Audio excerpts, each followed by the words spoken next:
बांगलादेश सीमेवर BSFमध्ये कार्यरत असणारा महाराष्ट्राचा सुपुत्र शहीद झाला। दहशतवाद्यांशी लढताना त्यांना वीरमरण आलं। जवान अरुण दिलीप बुडगुजर असं शहीद झालेल्या जवानाचं नाव। सोमवारी दुपारी बांगलादेश सीमेवर त्रिपुरात ही घटना घडली। गेल्या 20 वर्षांपासून बडगुजर BSFमध्ये होते। दहशतवाद्यांशी लढताना चोपड्याचे जवान अरुण बडगुजर हे शहीद झाले। त्रिपुरा येथे BSFमध्ये ते कर्तव्यावर होते। बांगलादेशच्या सीमेवर त्रिपुरा येथे दहशतवाद्यांनी हल्ला केला। अरुण दिलीप बडगुजर हे चोपडा साईबाबा कॉलनीमधील रहिवासी होते।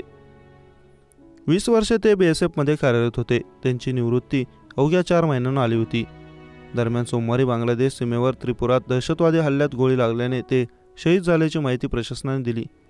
मध्य प्रदेशातील इंदोर येथून त्यांचे पार्थिव BSFच्या वाहनामुळे मूळ गावी आणले जाणार आहे। अरुण दिलीप बडगुजर यांच्या पार्थिवावर लष्करी इतमामात अंत्यसंस्कार होणार आहेत। चोपड्याचे तहसीलदार भाऊसाहेब थोरात यांनी अरुण दिलीप बडगुजर यांना वीरमरण आल्याची माहिती कुटुंबियांनी दिली। यानंतर कुटुंबियांचा आक्रोश काळीज पिळवटून टाकणारा होता। अरुण बडगुजर यांच्या पश्चात पत्नी, मुलगा आणि मुलगी असा परिवार आहे।